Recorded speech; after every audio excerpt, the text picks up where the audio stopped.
Good evening. I'm Pat Dunn of the Dunn Group Wealth Management Team at Merrill Lynch, locally here in Conshohocken. I'm your host for this evening, and joining me is Brian Kohute from HJ Wealth Management. Hey, Pat, good to see you. Good to see you. Thanks. Why don't we discuss what's been going on with this kooky market lately? Yeah.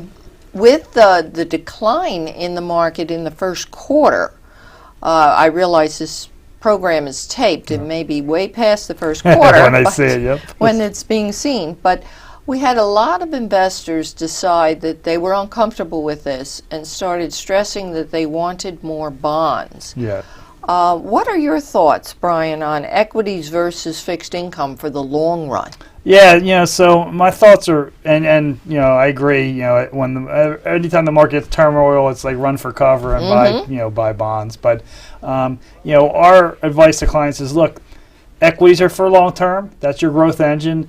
Bonds are used to dampen volatility and protect your money, right? So based on your time horizon, you kind of back into what's the right mix of stocks, bonds, and cash. And unfortunately, as we all know, in this interest rate environment, bonds and cash aren't paying a whole lot, right? No, they're not. And if we have any upward movement in rates, what do you see that happening? Yeah, and this always worries me because I know we talked on other shows about people stretching for yield, right? And say, well, the yield, 10-year Treasury is south of 2%, right? And so, well, that's not enough. I got to get yield. Well, yield comes at a price, and it's called risk, right? So, people have to be careful, right? So, the bond is paying low interest for a reason.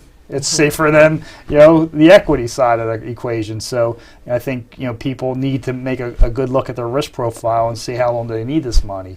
And unfortunately, most people rather have a lot more bonds and stocks, right? Because they can't take the volatility. And I say this all the time to clients. You dying early is not a problem for me. You living really long is, right? And so you need stocks, whether you like it or not. You need stocks in that portfolio.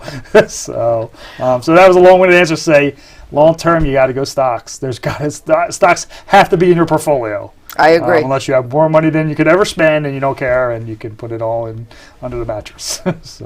Well, what's your feeling right now about where we stand as far as investor sentiment is concerned? It's tough, right? I mean, like we said, every time the market gets volatile and the news is out in their face, like here comes the next big downturn.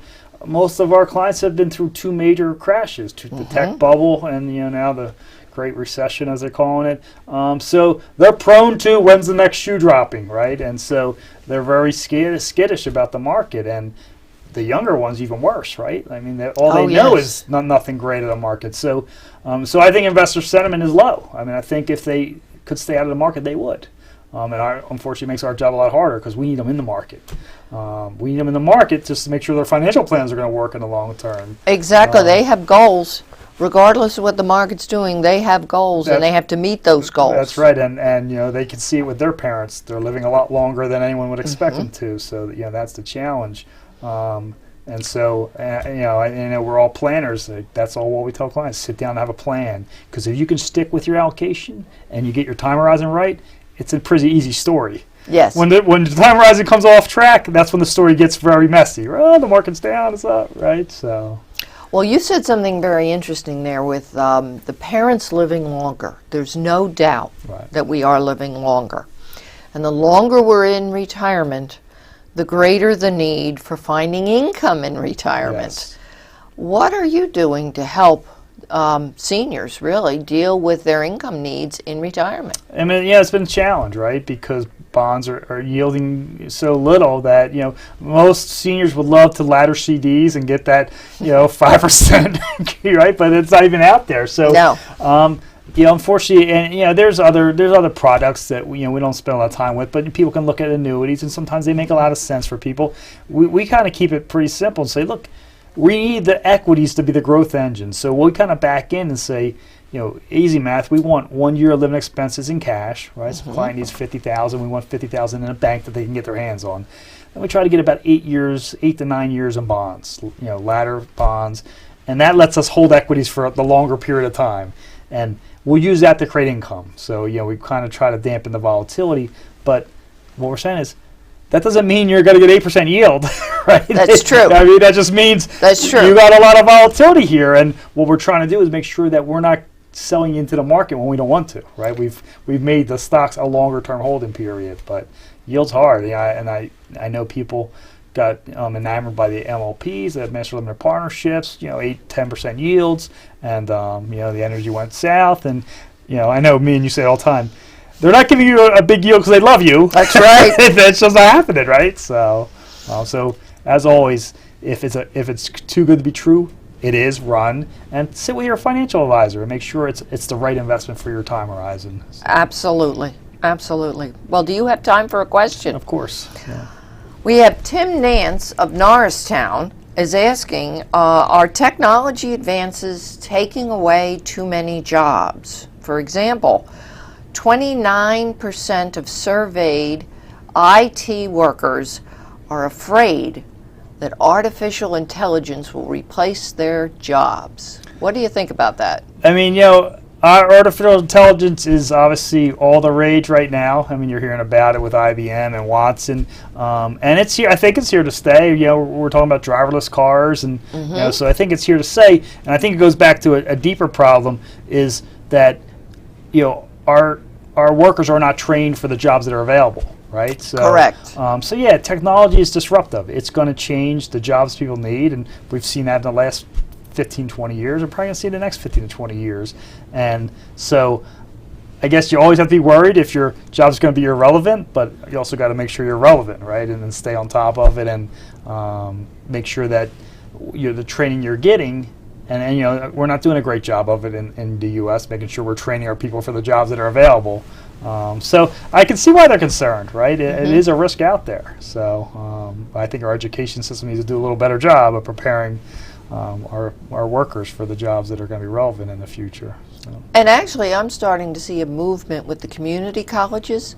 The community colleges seem to be sensitive to this and are building curriculums around, as you said, the jobs that are relevant going forward. They're starting that in the high school, right? We got these STEM programs popping up everywhere, right? And which is hard, right? I mean, we say like you had kids that you put through college, like for an 18-year-old to pick their career for the rest of their life, and now we're asking these high school kids to try to figure it out is hard. But you're right. At least they're starting to address the needs of what the demand is out there, right? So at the end of the day, we all have to be lifelong learners. Exactly. You can't stop learning. Can't stop learning. So now, if you'd like to send questions into Money Matters, here's how you would do so. You can have your questions answered on Money Matters. Please go to our website, money-matterstv.com. On our homepage, click on the banner on the right that says, Send us your questions. While you're on our website, you can find information about our host and guests, as well as show notes and links about this show and past shows. Money Matters is also available as a podcast on iTunes and Stitcher, so you can listen to Money Matters while you're on the go. That website address, again, is money, MONEY, -matters, MATTERS, TV.com. Welcome back. Our special guest this evening is Bill Suplee. Bill Suplee is a certified financial analyst. He has a company called Structured Asset Management Incorporated. He is a comprehensive planner. His firm focuses around wealth preservation, important for all of us, asset management, and the financial planning to do just that. Welcome, Bill. It's great to be here. Thanks. We're all talking about taxes. How important is the impact of tax management, in your opinion, on a portfolio over time? Tax management has become one of the most important things that we have to deal with clients. It's after the changes in 2015, people get to a 39.6% maximum rate. They can get to a 23.8% capital gains rate with the investment tax on top of it.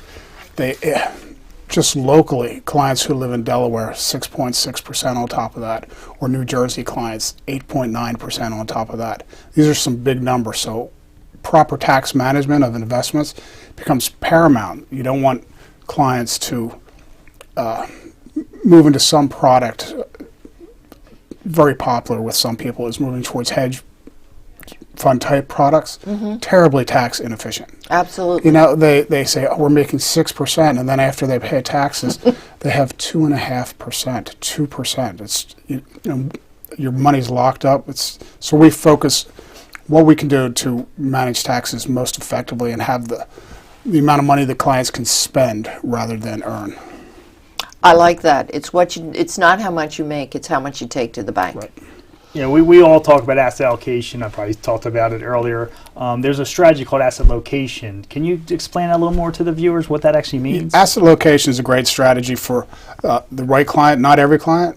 So if you have clients who have a mix of assets between taxable accounts and qualified accounts, be they IRAs, a 401k, or SEP plan, or something like that, you simply take the assets that are the least tax efficient, whether they're REITs, whether they're higher yielding bonds, maybe they're larger dividend paying stocks, and you place them in the qualified accounts in the IRAs. And then the growth assets, back to your model, so if you're going to place some of the stocks that have great growth potential, they might be held outside of that. Right.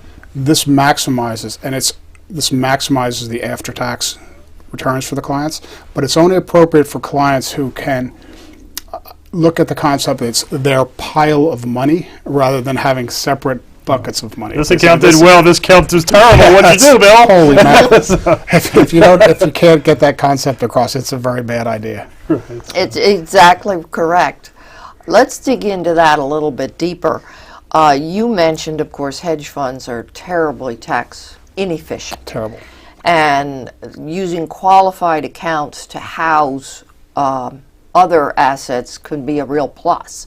Can you give us any more ideas as to what types of investments are more tax efficient than others? Well, if you're holding individual stocks, they can be very tax efficient. We don't do a lot of individual stocks because to be diversified, we have to buy so many of them for a client. But if you use ETFs, if you use mutual funds that have very low turnover, they're considerably more tax efficient. If you have a mutual fund that has 50% turnover where it replaces 50% every year, it's totally tax destroyed in 2 years. Where if you use a core product, it can be more of an index, or it can just be called a core allocation and has 3%, 5% turnover. They're very tax efficient. Of course, municipal bonds are very tax efficient for the right investor. The problem with municipal bonds is what Brian was talking about. The yields have dropped so much. There's not much yield there. You have to say, I'll take less yield because they're there for a reason. They're there to throw a little cash off. They're there for safety. You know? So certain types of REITs are very tax inefficient. You can use, for the right situation, we can use an annuity wrapper, place a REIT in the annuity. A really low cost one. I'm not talking about one that has an insurance component to it, just the wrapper. That can be a very good strategy.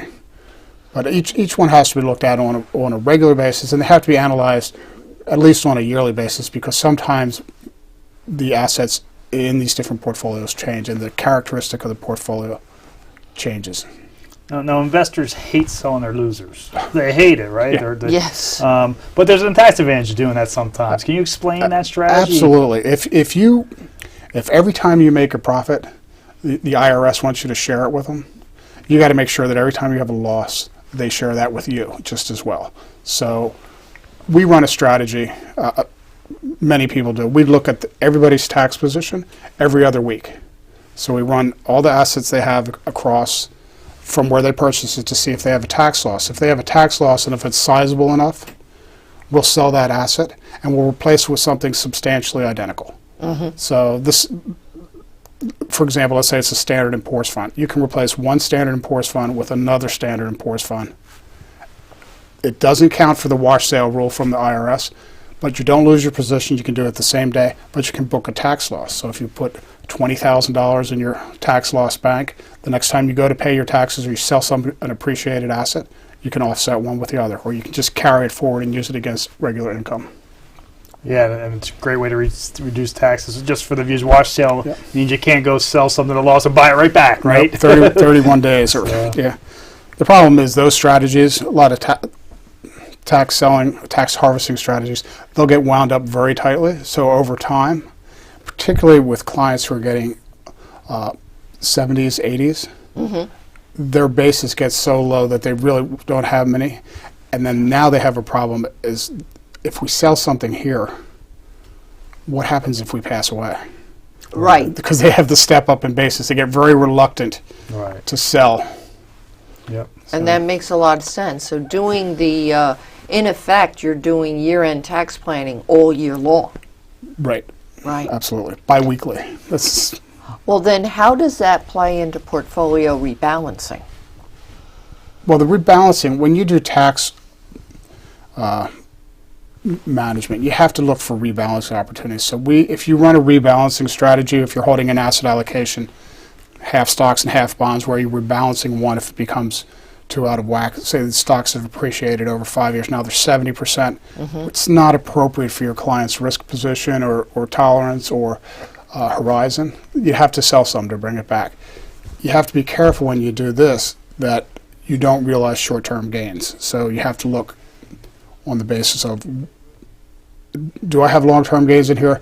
Maybe I'll let the portfolio stay a little out of balance and be able to realize a capital gain later on.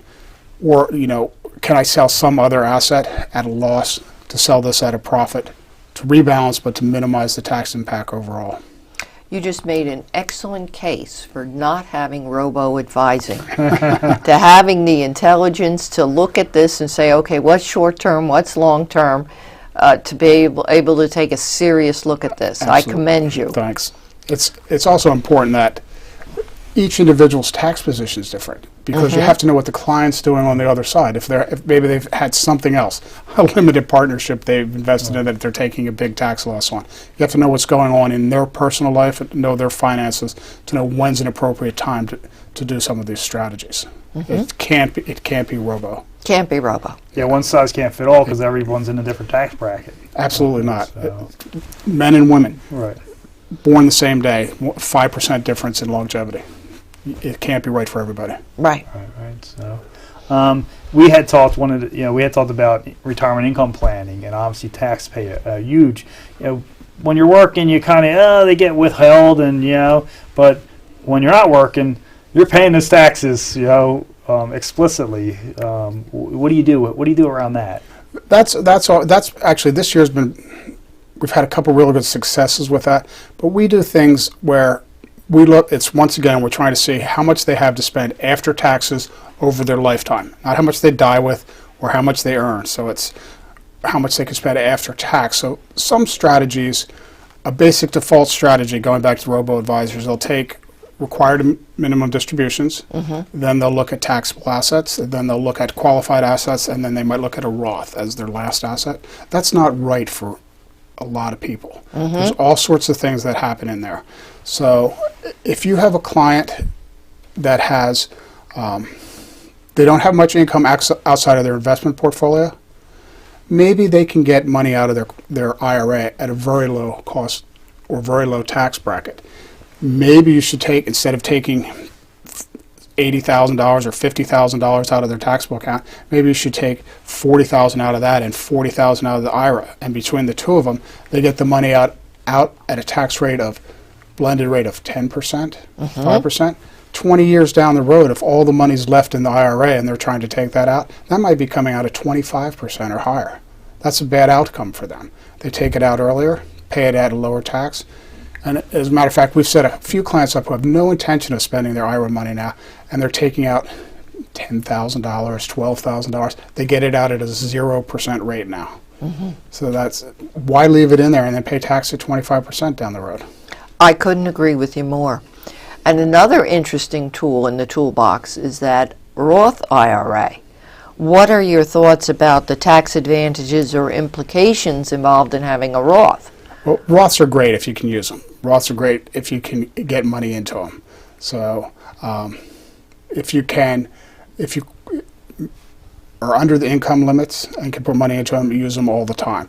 They're a little different than a Roth 401k, which has slightly different rules. I'm not as much a fan of them because they have a mandatory distribution at age 70 and a half. It messes the math up a little bit. But if you can use a Roth or you can do a conversion to a Roth, it's a great strategy. And you can do ongoing Roth conversions. We're not doing any right now. I'm a little, even though I don't try to time stuff, I'm a little reluctant of where the market level is to pay taxes on some of these appreciated assets. It's better to do these conversions when we have a downturn, market's down 10 or 15%. Of course. So if we do a Roth conversion, you can convert part of your portfolio and hold the same allocation, or you can do an aggressive strategy where when you convert your IRA into a Roth, you put it in a very risky asset. And if that asset appreciates, you have a big win. Maybe say emerging markets or small value stocks. If that asset appreciates, you have a big win. If it depreciates, you can undo the conversion and get your money back from the IRS. That's a beautiful thing, the recharacterization. unwind that because you didn't want to do it. I made a mistake. Exactly. But you mentioned the 401k Roth, which I'm a big fan of. But the trick is you have to have a Roth or do some small conversion to a Roth first so that when you retire, hopefully before 70 and a half, and can roll that into the Roth, you avoid those required RMDs, but secondly, you no longer have that 5-year rule. Whereas if you wait until you retire, you're stuck. You're stuck. Yeah, absolutely. Yeah. Yes. But yeah, there's a strategy out there called the Backdoor Roth. I don't know if you use that with clients. A couple. The Backdoor Roth, you're familiar with them. If you don't have a lot of money in other IRAs, or none. Right? None. They're really good. But if you have other money in different IRAs, and people typically, they take, back to your career path, they take one job and they have a 401k, and then they take another job and they roll one to another or into an IRA. That does away with a lot of the backdoor conversions. Yeah. So we've done a few of them. They're not. It's hard to find the right person. Yeah, nope, I hear you. So. Yeah, it's a great thing. So, we alluded to a little bit. Timings of gains and losses obviously matter, short term versus long term. How do you help clients through that decision making process? Well, the timing of gains and losses, we try to avoid as much short term as possible. Yeah. It's not always possible when you're using funds because they sort of control what's going on within them. We stay away from more volatile funds. So we like to control the asset allocation rather than letting the fund manager control it for us. Some people like to use more aggressive. Yeah, I don't think a lot of people recognize short-term losses are tax-ordinary income, which to your point could be 40% in some cases. It could be. It's easy to get. It's easy to get to 50% bracket in Pennsylvania or any surrounding states for the right taxpayer, all in. Well, you mentioned about our seniors, and they become more reluctant to sell because of the step up in basis when they go to their heavenly home. So what strategies do you have for diversifying low basis stock? Because this is a problem. It is. We do a couple. Probably my favorite is just have them give the money away. So it depends on the person. If they have charitable intent, that's a great one. We just pick that what has the lowest basis, the most out of whack, and we give that away. If they need the money, so for example, client wants to leave money in her will to the SPCA. I'm leaving $50,000 in my will to the SPCA. That's great, but wouldn't it be nice if you could make a gift to them now, have your name on the building today, and get the recognition instead? So you can use a strategy where you use a charitable remainder trust. So that's a very good strategy. They can take that asset that has a low basis, has a lot of tax costs, they can give it to a trust, they can do it as a gift annuity, and they can give it to this organization. They can get an immediate tax deduction, and then they can get a stream of income back from it for the rest of their lives. Depending on the age, in some cases, they're not really giving much up at all. Exactly, because it could be that the stock that they're giving up doesn't pay much in the way of dividends, but because of their age, they can take a much higher rate of return off of it. Go from making 0.8% to 5%. Oh, no question about it. And instead of selling that, paying the taxes on that, paying at a 20% or whatever the rate is, they take the appreciated asset, they escape the taxes to get the whole value of the gift instead of selling $100,000 worth of stock, paying taxes on having 80 to reinvest to make more yield. They just get 100,000 and they get the yield on that. That's just a wonderful strategy. And not to mention the good feeling that comes with doing this while you're alive. Well, it is. And part of the reason that people are sometimes reluctant to do it is because they think, what if I live to 100 years old? Old, yes. Yeah. Well, what are you going to do? Well, I need this much per month. Well, you can give this away and have this much per month. You're currently living on $4,000 a month or $10,000 or whatever the number is. You can give away enough assets so that you bump that up by 20 or 25%. You don't have to touch any of the remainder assets. They can remain invested in risk assets if you want. Some of them in risk assets and have time to grow. So that's a really good strategy for. And it does depend on charitable intent. Most people, I think, have some amount of it. It's hard when push comes to shove, though, right? Yeah. Yeah, we've also used some donor advised funds or given money to foundations, which is another really donor advised fund. They can give money to a fund, and then they can direct where it goes every year. So I want to give the money. I don't want to give it away just to one organization. I want to give it. I want to make a fund for my granddaughter in her honor or something. Exactly. Yeah. If there's one thing our viewers could do to help save taxes on their investments, what would you tell them to do? One thing to help save taxes: lower the turnover is probably the best thing I can think of. Lower the turnover. So that means don't be buying and selling every Absolutely minute. Don't be not. a day trader, right? Or, That's right. or hire a manager that day trades. So, great. Very good advice, Bill, and thank you for joining us here You're today. welcome, I think we could go on for hours Absolutely. on this particular topic, but all good things come to an end. Our next guest, be sure to tune in next week because our next guest is Thomas Bliss, who is the CEO of Genisphere. That is a therapeutic biotech firm that is on the cutting edge of what's going on with hospitals today. So I think that would be a show well worth tuning in to hear. Again, thank you for your time, and as always, your money matters.